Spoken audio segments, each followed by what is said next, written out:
All right, now we're going to take a look at the incidence of AIDS in third world countries, specifically in the Caribbean and in Africa.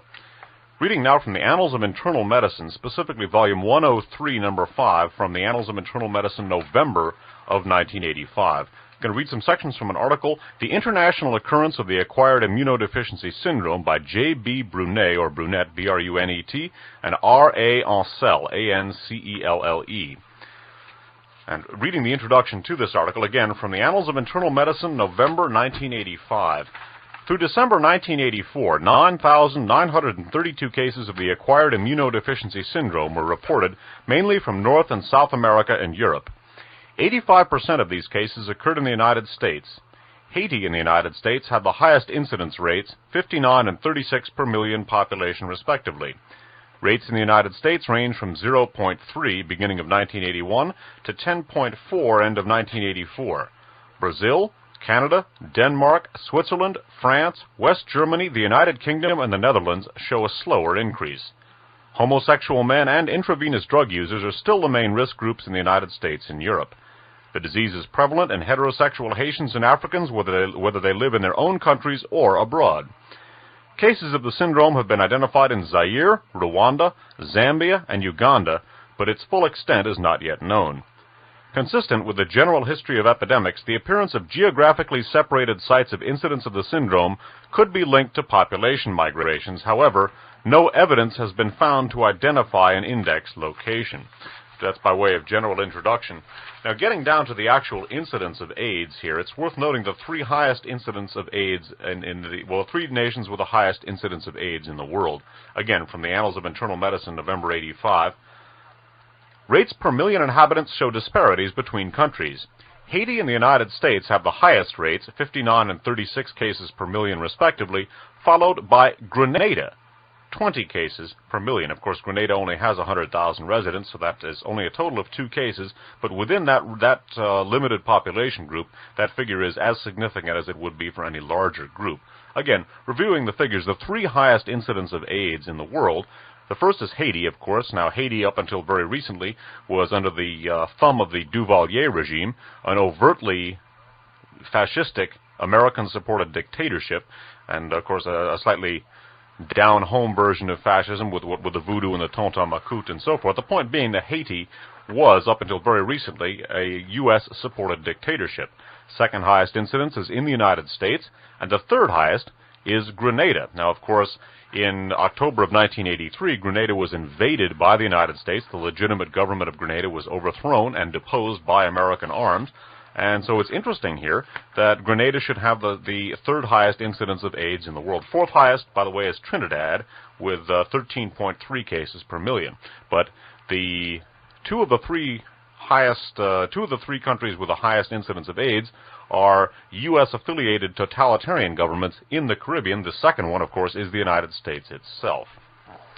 As so often with this, as Dave mentioned at the beginning of the broadcast, this is all speculation, and especially because we're examining so many different facets of this thing, we cannot pretend that every coincidence is in fact evidence of something. It could not be, because again, we're looking at several mutually exclusive propositions, you know, with the substance of AIDS itself, what it actually is, things like that, and the source for it. And even if we establish the source, or even if we postulate the source as being man-made, we still have talked about several different possible origins for it as man-made, and they are mutually exclusive at this point. Now, one of the points that should be emphasized with regard to all of the different features that we're looking at is that maybe the single most important element to remember is all of the different pathways leading back to from the AIDS investigation to one aspect or another of the U.S. national security establishment.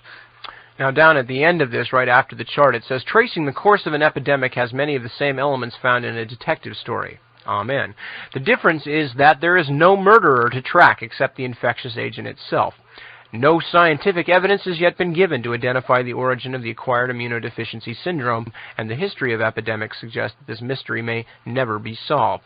Well, that's not necessarily the case, and we think if one keeps an open mind, one can at least speculate on the possibility that there is a murderer to track, or that there might be. The wording reminds me of the sorts of statements, the sorts of equivocations one sees concerning the Kennedy assassination and other political assassinations in this country, where people say, well, we'll never know for sure. Those who have bothered to examine the facts do know for sure, or about as closely as anyone is ever going to know. But again, the fact that Zaire is apparently in Africa the place of greatest AIDS infection is worth noting for our purposes, because Zaire, since the early 1960s, has been quite literally a CIA fiefdom run by a man named Mobutu Sese Seko. And Mobutu Sese Seko is a CIA protege all the way. These wild and extensively exaggerated outbreaks do not seem to be occurring in countries, say like Kenya or places like that, where or Zimbabwe, where the leaders of the government are not beholden unto the United States. And interestingly enough, Africa is not nearly so tribal as it was 100 years ago. There's a great deal of migration from place to place in Africa, and one at least has to wonder if it is one, the result of a place like Zaire being specifically the source of the disease, whether artificially or organically, or two, some kind of an ethnic or cultural predisposition in that area to the disease, because they certainly seem to be disparate, wildly different rates of the disease throughout these different African countries based on the reporting we've had so far. And again, the most important point to be remembered about all of the things that we've been looking at in connection with AIDS in the Third World is the fact that the countries where AIDS is most prevalent in the Third World are nations that are basically U.S.-supported dictatorships and have close connections with the U.S. national security establishment. The main question, and question that people like Dr. Wilbert Jordan, who we're going to be playing the tape of, are looking into is why these changes in the disease, why the disparity in geographical sources, why the disparity in the effect that the disease has, a variety of questions of this sort. Also, very significantly, the retroactive discovery of AIDS. AIDS was discovered in the United States and then eventually was traced back to these other countries. One of the things that Dr. Wilbert Jordan, by the way, an epidemiologist with Martin Luther King Hospital in Los Angeles, one of the things he's going to point out on a tape we're going to play is that basically no other disease has ever followed this pattern, that retroactive discovery of a disease is unprecedented and highly improbable. Again, questions are open, but certainly the questions need to be asked. Okay, now one of the reasons that AIDS is such a very, very important subject to study is that in order to combat, aside from the basic issue of the fact that many, many people are being killed and sickened by this disease, in order to prevent the spread of AIDS, a number of far right-wing sources, various reactionary elements, have proposed a number of very draconian measures. Perhaps the point is that AIDS is being used as a major, major political tool by the far right in this country, and perhaps the most dramatic and potentially alarming use of AIDS by the far right is or potential use of AIDS by the far right was covered in the San Francisco Sunday Examiner and Chronicle on February 9th of 1986. This is an article headlined "Extreme Proposal by AIDS Researchers." It's by David L. Kirp, and it's at KIRP, and it's a special to the Examiner.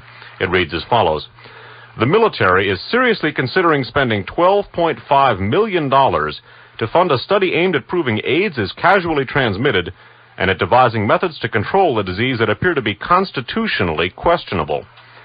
The proposal, which contradicts established scientific data on AIDS, contemplates forbidding association between servicemen and members of high-risk groups and quarantining those who have been exposed to AIDS." Now, it doesn't say when exposed to AIDS whether that means basically someone who tests positive for antibodies to the HTLV3 or whether someone has actually contracted the disease, because a lot of people, as pointed out, have antibodies to the HTLV3 virus and do not have AIDS. Continuing with the article. "Extreme public health measures," unquote, "may be necessary," says the proposal by San Francisco-based scientists seeking funding for the study. "Some of these measures would be in direct conflict with the Constitution," unquote, the researchers concede. The drastic measures are not only spelled out in the proposal sent to the military, but a memo circulated among those working on the project mentions, quote, "mandatory and overt identification of AIDS victims," unquote, however loathsome a Star of David concept," unquote. The reference is to the symbol Nazis used to publicly identify Jews. Initiators of the proposal are two scientific research organizations with a long history of work for the military. One has conducted biological and chemical warfare research. They are backed by a stellar list of collaborators, including scholars of the Hoover Institution of Stanford University, a conservative think tank that lists President Reagan as an honorary fellow, and SRI International of Menlo Park. That's Stanford Research, by the way, of Menlo Park. The proposal's premise runs counter to overwhelming scientific opinion on acquired immune deficiency syndrome by asserting that the fatal disease will be proven communicable by touch or even by close proximity to people with AIDS. It suggests the disease will be proven transmissible through tears, saliva, feces, urine, or sweat, and that infection can follow a sneeze or cough, a mosquito bite, or something as simple as touching a doorknob or toilet handle used by someone with the disease. I would interrupt here that in much of the other literature it is pointed out that although mosquitoes communicate malaria in places like Africa, there's no indication that insects can communicate this disease. Continuing with the article, it projects a catastrophic epidemic within a decade, infection of 10% of the population of the United States and 68.2% of the military. A copy of the proposal marked confidential by its authors was obtained by the Examiner. It says, consistent with the need to be conservative in avoiding undue alarm until all the facts are in, the prevalence of published and expressed medical opinion is that AIDS infection cannot occur through casual transmission of the virus. However, the non-medical public and an increasing number of medical scientists are fearful that AIDS may be spread through various forms of casual contact. Because it is a slow virus and the evidence is that the incubation period is dosage-related, illness may not become manifest until many years after casual infection occurs. It can therefore be argued that AIDS cases resulting from low-dosage casual contact infection are not yet appearing on a widespread basis, but that many cases could surface in the years ahead, unquote. Both the premise and research agenda of the proposal, which has passed an initial screening by the Army's Medical Research and Development Command at Fort Detrick, Maryland, drew strong criticism from public health officials, leading medical researchers, and politicians with expertise on AIDS. Reading that last sentence again. Both the premise and research agenda of the proposal, which has passed an initial screening by the U.S. Army's Medical Research and Development Command at Fort Detrick, Maryland. Of course, we know that that is now the National Cancer Institute, which discovered, quote-unquote, the AIDS virus, drew strong criticism from public health officials, leading medical researchers, and politicians with expertise on AIDS. Skipping down in the article. The initiators of the proposal are AIMS, Advanced Investigation of Medical Science Group, and the Institute for Cancer Research, both housed at the Pacific Presbyterian Medical Center. Both have done research for the military previously. Since 1962, the AIMS group has done classified work on biological and chemical warfare. Two of the senior Hoover Institution scholars who will do economic and political analyses for the study are Rita Ricardo Campbell, who was a leading contender to succeed Margaret Heckler as Secretary of Health and Human Services last year, and Richard Starr, a specialist on the Soviet Union, who headed America's delegation to the Mutual and Balanced Force Reduction talks between 1981 and 1983. Glenn Campbell, director of the Hoover Institution, and Ricardo Campbell's husband, denied that the institution is formally involved with the project. So there are a couple of things to contemplate here. Well, there are a lot of things to contemplate here in connection with this article.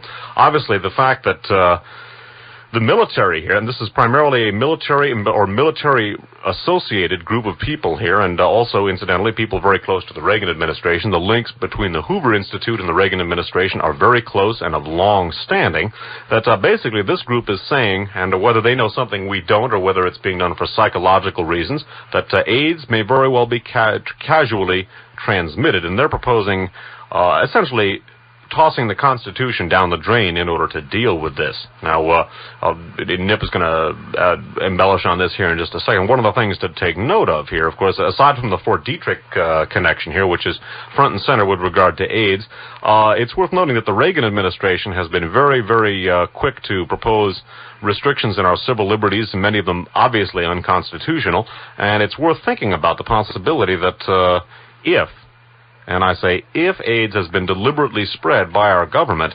whether perhaps a restriction of the Constitution was one of the things they had in mind as part of this program. Again, the Hoover Institute, Army's Medical Research and Development Command at Fort Detrick. These two groups, the Pacific Presbyterian Medical Center and AIMS, both involved with chemical and biological warfare research for the Army. That and the Hoover Institute, very close to Ronald Reagan, proposing basically chucking the Constitution in order to deal with AIDS. Yeah, exactly. What is the military doing involved with AIDS and the prevention of the spread of AIDS and the quarantining of AIDS victims without any kind of congressional or even executive initiative, at least overt executive initiative whatsoever? It is very bizarre and very fishy. And again, consider, that this one fellow is Richard Starr is not only an expert on the Soviet Union, but one of our representatives to strategic arms talks. What intersection could there be between AIDS and strategic arms? Something we should think about, perhaps. Yes, right. And let's think about, again, as they said, self-admittedly, they said the Star of David concept. And again, remember that not only in Germany were the Jews forced to go on with yellow stars of David's pinned to their clothes, but the gays wore pink triangles and were separated out in many of them. Hundreds of thousands of gays, in fact, died alongside the Jews and the Slovaks and the Slavs, and the Gypsies and other groups and intellectuals and communists in the extermination camps. So there's certain people who have had the gays on their agenda for some time. And it's worth noting that the idea of getting rid of various groups who were in the way was made a lot easier, a lot more palatable for the German public, those who were aware of it, by the fact that gays, who were a traditionally out group, an outcast group, were the first to go. It made it much easier to accept the later exterminations on the part of the Nazis. It's a tactic the Nazis refer to as salami tactic, literally just like slicing a sausage. You take off a little bit at a time, and you end up, before you know it, the whole thing is gone. And that is something to think about.